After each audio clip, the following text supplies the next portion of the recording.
everybody, this is Yannick from the Nutlings speaking to you live out of Hong Kong.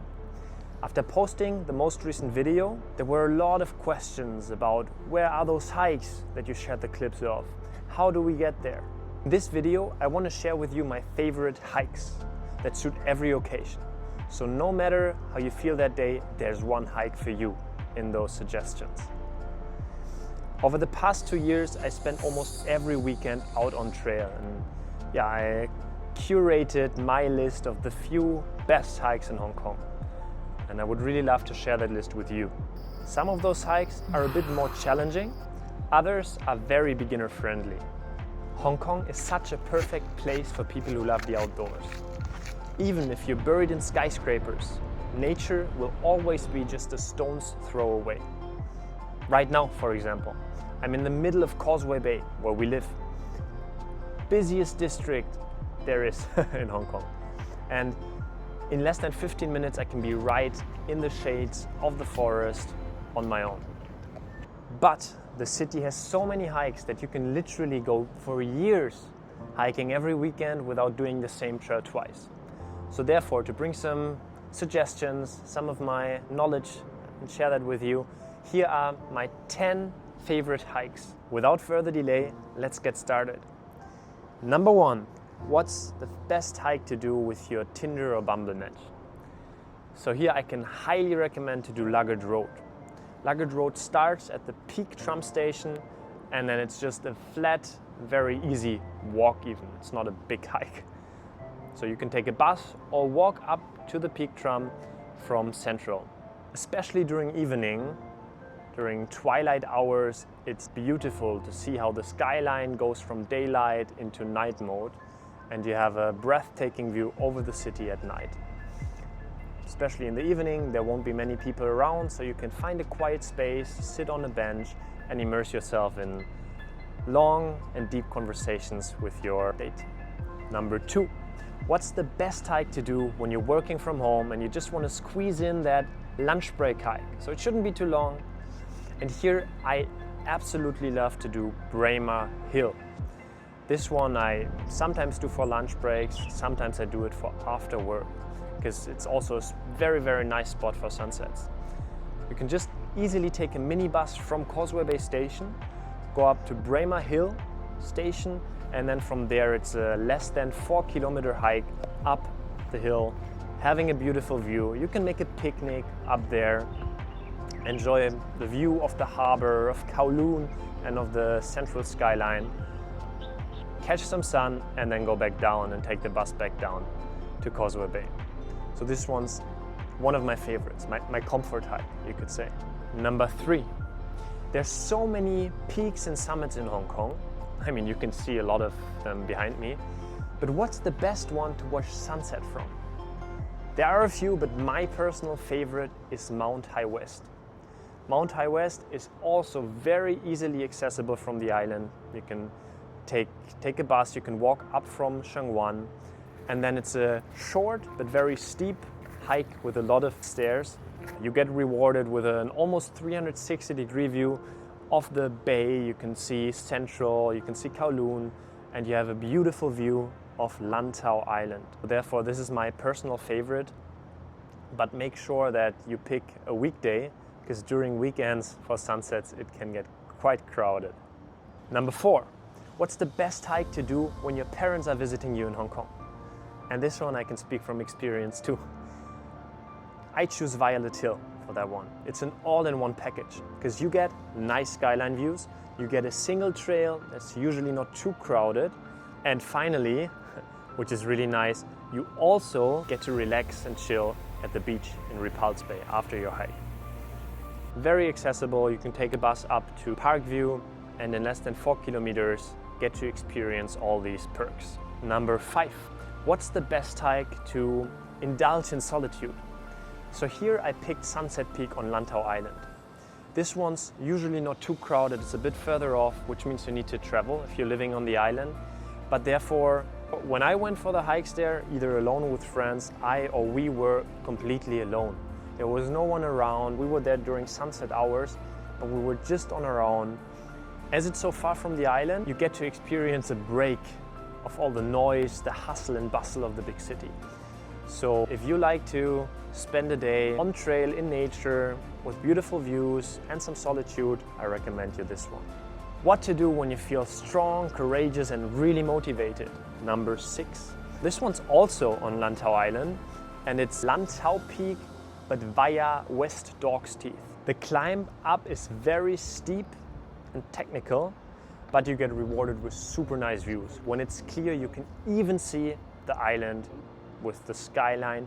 You can see Big Buddha on Lantau, and if you're lucky, you can also see the bridge that goes all the way to Macau. It's super fun. It's in total around 10 kilometers long. Where to go for a hike if you want to camp out the weekend with your girlfriend. Yes, surprisingly, as you may have seen in my previous video, you can actually find very secluded, beautiful spots to camp in Hong Kong. Here I recommend you go to Sai Kung. Sai Kung has many beaches where you can camp, but specifically I love the hike that goes to Sharp Peak. In total, it's around 14 kilometers where you start to Sharp Peak and then you can find your camp in Tai Long 1. Super nice. When you're lucky, when you're coming maybe on a weekday to camp, then you'll be all alone. You have the entire beach on your own. You can do a campfire, you can do some barbecue and just watch the sunset, go swimming and enjoy the beautiful nature of Hong Kong. Number 7. If you're looking for the nicest Instagram shot and you don't feel like doing a super long hike, then I recommend you do Kowloon Peak and Suicide Cliff.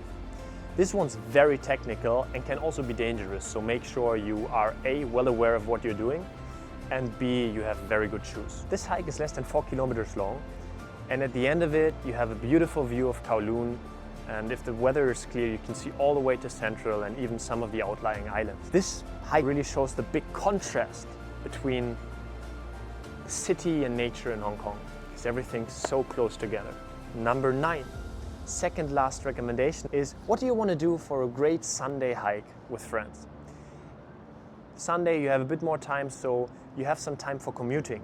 And here I recommend you to go to Tai To Yan Trail in Fan Ling.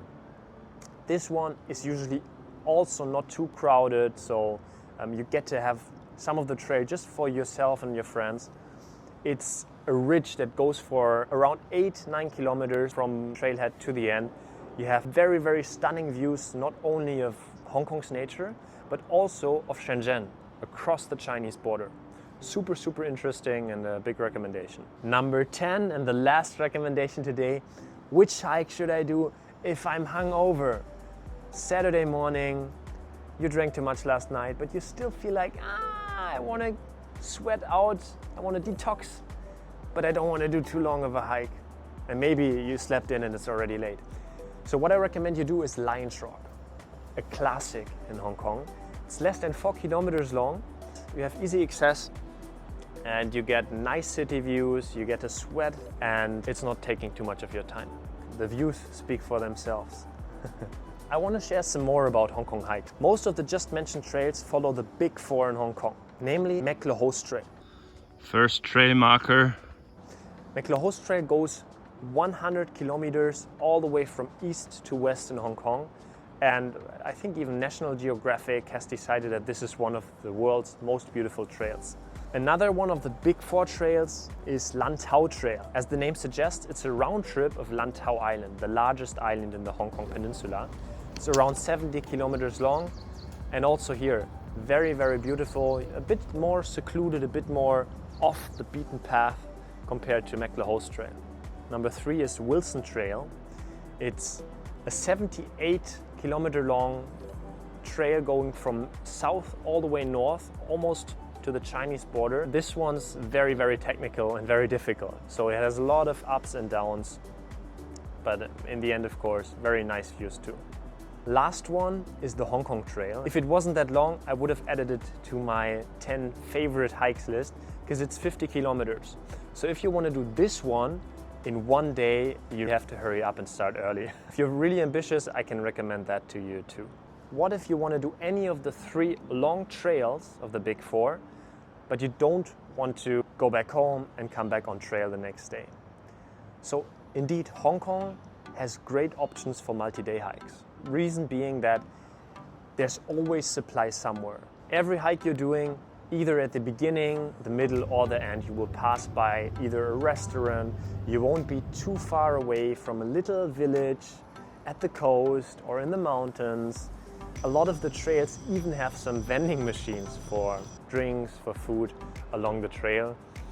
So you won't need to worry too much about supply. Just make sure you buckle up on water. When it comes to sleeping, I personally loved to camp on trail. Of course, you need the proper equipment and you need to feel comfortable sleeping on trail, but this is something I can recommend to everyone. On all of those big trails, there are some areas where you can find a secluded spot and camp out. However, you should plan that out early enough, because when I did my Meckler Host Trail, I realized too late, when it was already dark, that the next proper camping spot would be very far out. So I had to camp like on a parking lot. Not a good experience, and I recommend you do your homework before hiking. Weather-wise, hiking season in Hong Kong is the whole year.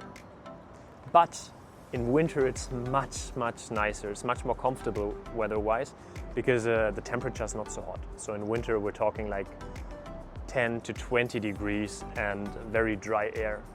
Better weather, much easier to calculate, to prepare. So summer is also fine from, let's say, April to October, but you need to just be prepared that it can rain suddenly. It can be super hot, humid, and hiking up and down, you need to make sure you have a lot of water and sunscreen, maybe a hat and other sun protection with you to keep you safe. That's all I wanted to share with you today. I wish you safe trails, and let us know in the comments if you have any questions.